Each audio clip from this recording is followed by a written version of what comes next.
नमस्कार साथियों। कल के आप वीडियो में आपने मेरा परिचय देख लिया था। जैसा कि आपको पता ही है, मेरा नाम नरेंद्र है और आप देख रहे हैं टीचर्स एग्जाम गाइड का अपना यूट्यूब चैनल देख रहे हैं। तो आज अपन कल डिस्कस किया ही था अपन ने कि अपन मैथ्स का सिलेबस करेंगे रीड लेवल 1 के लिए, ठीक है। तो आज अपन उसी को देखेंगे कि उसमें क्या है क्या नहीं है। तो आज अपना रीड लेवल 1 का पहला टॉपिक होने वाला है अपना। आज उसको देखते हैं, एक सेकेंड इसको मिटा देते हैं।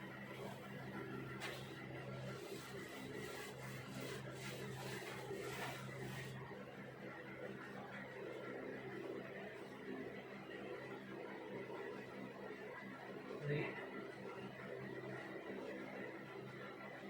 Level 1 maths.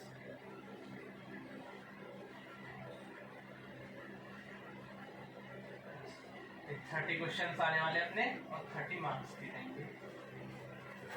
कल जो अपन ने पहला टॉपिक पढ़ा था, जो समझा था, पहला टॉपिक क्या था? 1 करोड़ तक की पूर्ण संख्याएं, यही था ना पहला टॉपिक। बस सिलेबस को आपको बता देता हूँ कि क्या था पहला टॉपिक।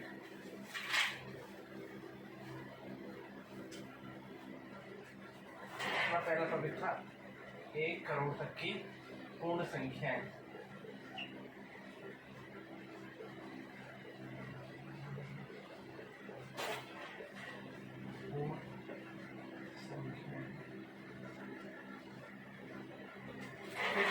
इसी के अंदर अपना नेक्स्ट टॉपिक था जो स्थानीय मान, संख्याओं के स्थानीय मान क्या होते हैं, यानी कि प्लेस वैल्यू। फिर अपना था गणित की आधार मूलभूत संक्रियाएं, गणित की मूलभूत संक्रियाएं, मूलभूत संक्रियाएं। जो मूलभूत संक्रियाएं कौन सी होती है? Plus, minus, multiplication and divide, ये। फिर इसमें लास्ट टॉपिक था भारतीय मुद्रा, भारतीय मुद्रा। आज की क्लास में हम पहले टॉपिक का पहला पॉइंट पढ़ेंगे, 1 करोड़ तक की पूर्ण संख्याएं, इसके बारे में पढ़ेंगे।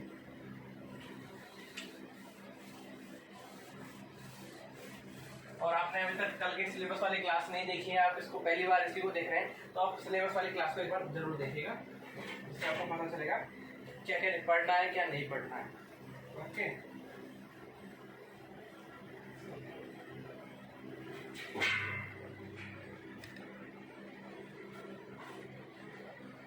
एक करोड़ तक की पूर्ण संख्या है। अब ये कोई वैल्यू नहीं रखता, इससे कोई मतलब नहीं है 1 करोड़ तक की, क्योंकि संख्याएं अपन जानते हैं कि कहाँ से शुरू होती है, negative, positive, 0, 1, 2, 3 and so on, plus infinity and minus infinity तक। ये संख्याएं अलग अलग प्रकार की होती हैं। तो अब हम पढ़ेंगे कि पूर्ण संख्याओं के बारे में भी पढ़ेंगे, और सबसे पहले उससे पहले हम जानेंगे संख्याएं क्या होती है, ठीक है। वो सारी चीजें जानने से पहले हम क्या जानेंगे? संख्याएं, नंबर्स जिन्हें कहते हैं, या डिजिट जिन्हें कहते हैं हम।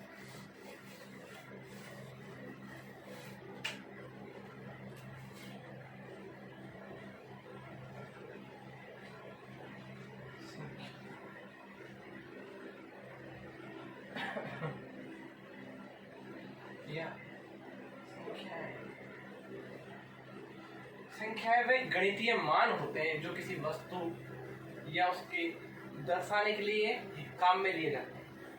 जैसे संख्या हम जानते हैं, हिंदी में भी संख्याओं को, जैसे हिंदी में जैसे लिखा जाता है 1, 2, 3, है ना। इंग्लिश में 1, 2, 3 एंड सो ऑन, ठीक है। अब गणित में इनको कैसे लिखेगा? 1, 2, 3, आगे आगे जो भी आया जा रहा है वो, ठीक है। तो संख्याएं क्या होती है? जो किसी वस्तु या उसकी या फिर किसी चीज की स्थिति को गणितीय मान में दर्शाने के लिए प्रयोग किया जाता है। अब ये अंक है, इसका एक परिभाषा मैं आपको लिखवा देता हूँ। संख्याएं भिन्न भिन्न प्रकार की होती हैं, वो भी डिस्कस करेंगे अपन। अब उससे पहले एक चीज जो भी देख ले, परिभाषाएं देख लेते हैं कुछ कि भाई परिभाषाएं क्या होती है। संख्या अब जान लेते हैं अपन। अंक, अंक मतलब डिजिट्स, DIGITS, डिजिट्स। ओके, अब अंक क्या होते हैं, क्या आप इसमें कोई बता सकते हैं इसके बारे में? अंक होते हैं किसी संख्या को, एक सेकंड बोर्ड हिल रहा है थोड़ा सा, एक सेकंड, किसी संख्या को व्यक्त करने के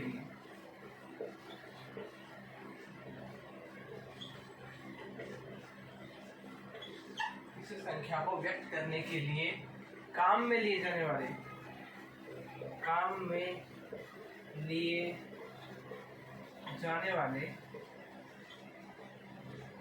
गणितीय संकेत, मैथमेटिकल संकेत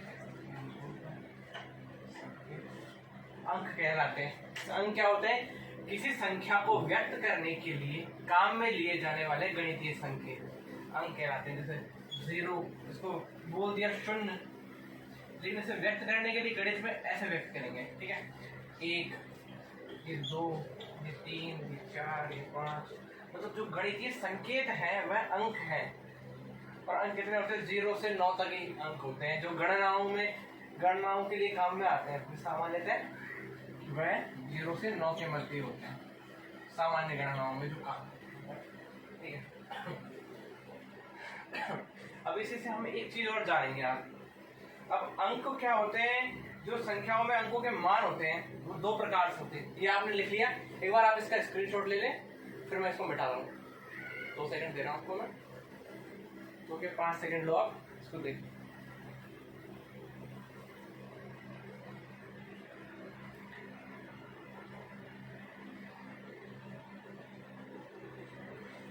हाँ, तो काफी टाइम हो गया, चलिए इसको करते हैं। अब हमने जान लिया अंक। अब ये क्या होता है? संख्याओं में अंकों के मान क्या होते हैं? संख्या हो गई,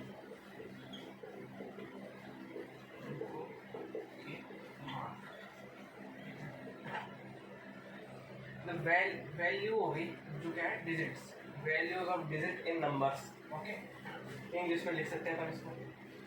अब संख्याओं में अंकों के मान 2 प्रकार से होते हैं। कितने? 2 प्रकार से।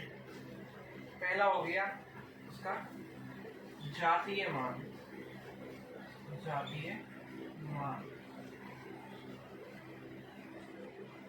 दूसरा उसका हो गया, दूसरे को कहते हैं अपन स्थानीय मान, जो अपने टॉपिक है इसके अंदर ही, स्थानीय मान।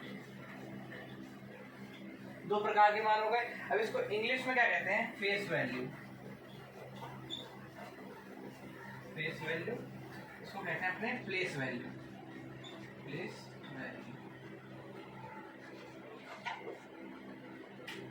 दिख रहा है आपको?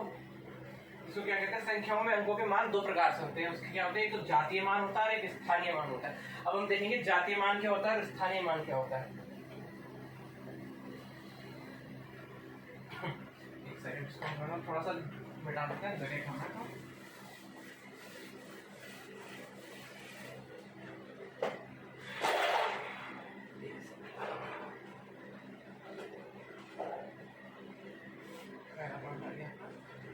जातीय मान,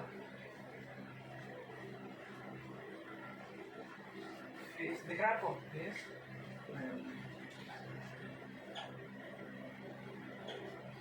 जातीय मान होता क्या है? जातीय मान वह मान होता है, अंक का वह मान जो उसका अपना मान हो, चाहे संख्या में वह किसी भी स्थान पर हो, ठीक है? अंक का वह मान जो उसका स्वयं का मान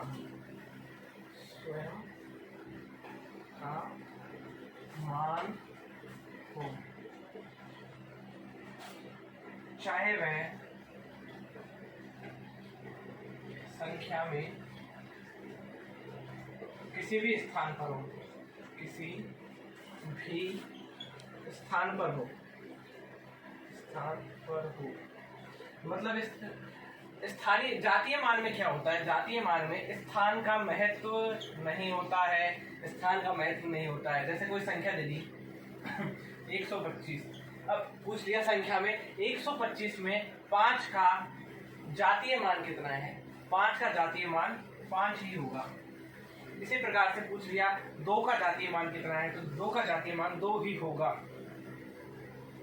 या फिर ये तो छोटी संख्या है, इससे बड़ी संख्या ले लेते हैं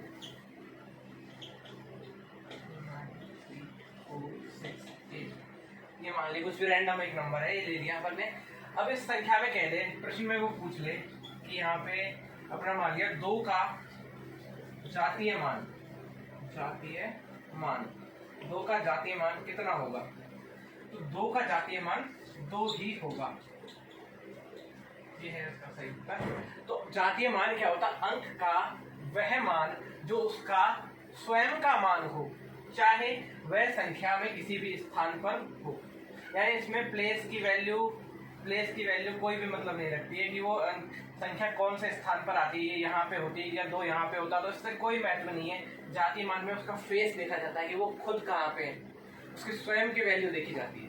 ठीक है, आप इसको स्क्रीनशॉट ले लें या लिख लें, फिर आगे बढ़ते हैं। इसको मिटाते हैं।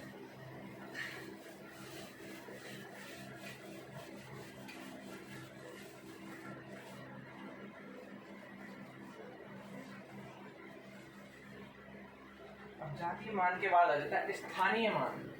अब स्थानीय मान के आपको नाम से प्रकट हो रहा है, स्थानीय मान यानी कि प्लेस। इसमें प्लेस की वैल्यू इंपॉर्टेंट होगी ही। अब स्थानीय मान क्या होता है, अंक का वह मान जो उसके स्थान की स्थिति पर निर्भर करता है। क्या, अंक का वह मान जो उसके स्थान की स्थिति पर निर्भर करता है, निर्भर करता है। ठीक है, उसका स्थानीय मान कहलाता है। क्या कहलाता है, स्थानीय मान कहलाता है।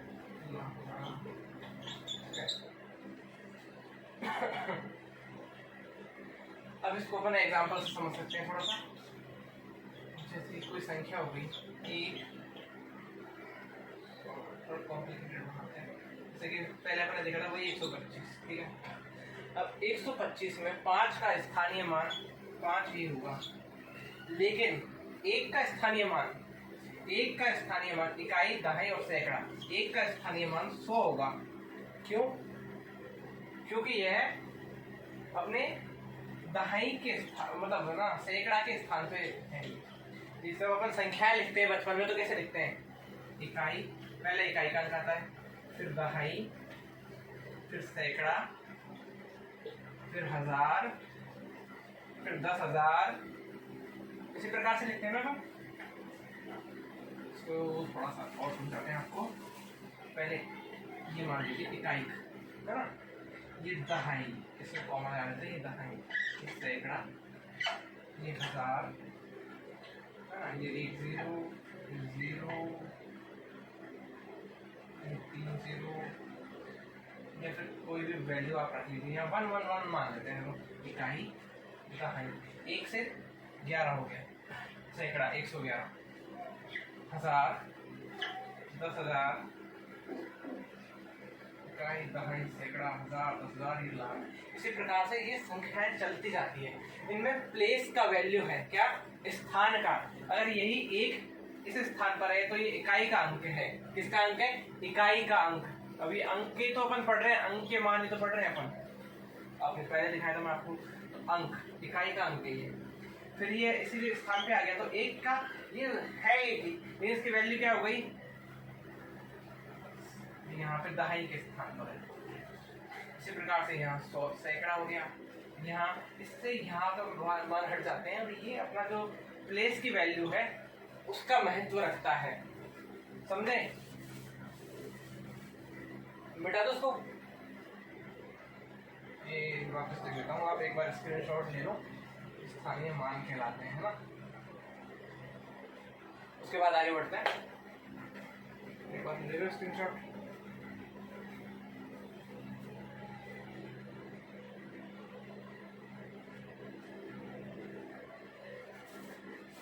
और अगर आप जैसे पहले अच्छा